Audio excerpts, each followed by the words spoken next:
جو پاکستانی میڈیا ہے، پاکستان کی حکومت ہے، پاکستان کی آرمی ہے، انہوں نے بڑے اچھے طریقے سے رسپانس کیا ہے، جیسا کہ کرنا چاہیے تھا. انیشیٹ خود نہیں کیا. ایئر سپیس بند کی ہے انڈیا نے تو جواباً ہم نے کی ہے.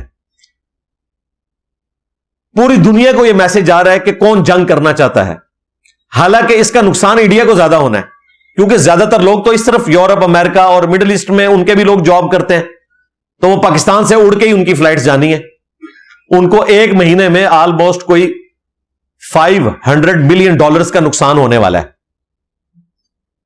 پاکستان کی بھی جو فلائٹس ہیں وہ تو اس طرف ہی جانی ہے، مشرق کی طرف تو چند ایک فلائٹس جاتی ہیں، ویسے بھی PIA کی تو اتنی فلائٹس اڑتی بھی نہیں ہیں. نقصان انڈیا کو ہونا ہے. دوسرا، جو انہوں نے سٹیزن کو 48 گھنٹے کے اندر کہا کہ جی آپ ملک چھوڑ دیں، اس کے اگینسٹ پاکستان نے بھی ڈیسیژن کیا. اسی طریقے سے جو کچھ امبیسی کے لوگوں کے ساتھ ہوا وہاں انڈیا میں، پاکستان نے بھی اس کے رسپانس میں کیا. کہیں پر پاکستان آپ کو انیشیٹ کرتا ہوا نظر نہیں آیا.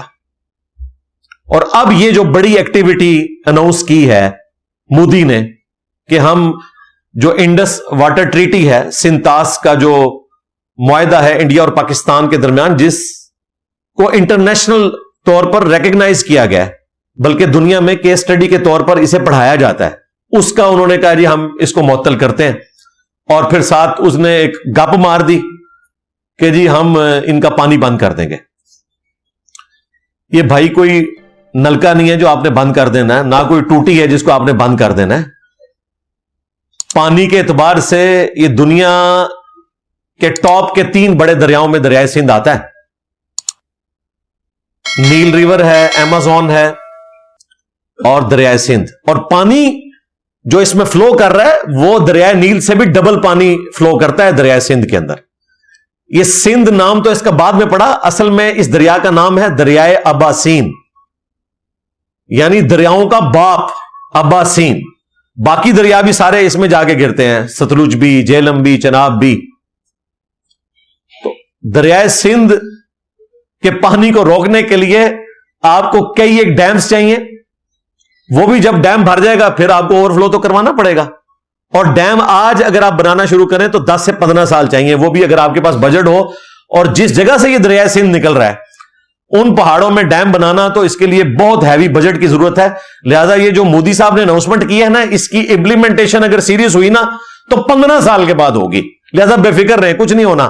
ہمارے بلاول بھٹو صاحب نے بھی بڑی جذباتی کل تقریر کر دی ہے کہ جی اگر آپ ہمارا پانی روکیں گے سندھ کا تو پھر دریائے سندھ میں آپ کا خون بہے گا. یہ جذباتی جملے، ان کی کیا اوقات ہے یہ پانی روک سکتے ہیں؟ پانی اس طریقے سے رکتا ہے. اور میں حسرت تھا جب یہ چیزیں سن رہا تھا، پھر میں نے دیکھا کہ وہاں پر بھی جو سینسیبل لوگ ہیں انہوں نے کہا مودی صاحب یہ آپ کس قسم کی ہوائی فائر کر رہے ہیں، اس طرح ہو سکتا ہے؟ وہاں کا بھی ایک جرنیل ہے، اس نے بھی ایک ولاگ بنایا، اس نے بھی یہ بات کی کہ اس طرح پانی روکا جا سکتا ہے. یہ معطل صرف یہ ہوا ہے کہ جو ہمارے لوگ وہاں پہ جا کے وزٹ کرتے تھے نا اور چیک کرتے تھے کہ پانی کا لیول کیا ہے، اس اعتبار سے بس وہ ٹیمیں بس آنا جانا بند ہو جائیں گی. یہ معطل ہے، پانی کوئی نہیں روک سکتا. پانی روکنا کیا، چھوڑ دیا پانی انہوں نے ہمارے دریائے جہلم میں. یہ ہماری اکیڈمی سے 1 کلومیٹر دور بھی نہیں دریائے جہلم خشک ہوا پڑا ہوا تھا. تو اب ظاہر ہے کہ پیچھے سے انہوں نے پانی چھوڑا ہے. تو منگلا ڈیم چونکہ ایک سیفٹی ہے ہمارے اس جہلم شہر کی بھی، تو انہوں نے پہلے ہی پانی ریلیز کر دیا ہے، کیلکولیشن کر لی ہے. تو بڑی نیکی کی ہے. اس دفعہ تو بارشیں بھی کم ہوئی تھی. میں تو کہتا ہوں شکریہ مودی صاحب، آپ نے اس قسم کا اگر پانی روکنا ہے تو بہت اچھا کیا کہ آپ نے دریائے جہلم کا پانی چھوڑ دیا ہے. اور سنتاس کا جو منصوبہ ہے اس کے تحت دریائے جہلم کا پانی جو ہے وہ پاکستان کو ہی ملے گا. تو بجائے بند کرنے کے انہوں نے پانی چھوڑ دیا. یعنی یہ وہ ہوائی فائر تھے، گپ چھوڑی تھی. اگر گپ نہ چھوڑی ہوتی تو پانی یوں نہ چھوڑ رہے ہوتے. تو انہوں نے الٹیمیٹلی اس میں سے کمایا کیا؟ اب وہاں کا میڈیا جو نیوٹرل قسم کے لوگ ہیں وہ ان کے اوپر خود تان کر رہے ہیں کہ آپ اس قسم کی باتیں کرتے ہیں اور پھر ہمارا مذاق اڑتا ہے. زیادہ تر تو وہاں پہ میڈیا جو ہے وہ کنٹرول ہے، لیکن چند ایک حق کی آوازیں وہاں پر موجود ہیں. ابھی رات کو ہمارے جو بھائی ہیں دھروو راٹھی صاحب، انہوں نے بڑی اچھی ویڈیو بنائی ہے، میں نے اس کو شیئر بھی کروایا. دیکھیں اس طرح اپرائٹ لوگ موجود ہیں دنیا کے اندر. اس نے بالکل پول کھول دیا کہ اس کا ٹریک ریکارڈ ہے، یہ مسلمانوں اور ہندوؤں کے درمیان لڑائی کروانا چاہتا ہے اور جنگی جنون ہے. اور دیکھیں دھروو راٹھی نے کوئی پاکستان کے اوپر الزام نہیں لگایا کہ پاکستان نے یہ سب کچھ کیا ہے. جو ریالٹی تھی اس نے بتائی کہ یہ انڈیا کا سیکورٹی فیلئر ہے. کسی نے بھی کروایا ہو, سیکورٹی آپ کی فیل ہوئی ہے, سیدھی سی بات ہے.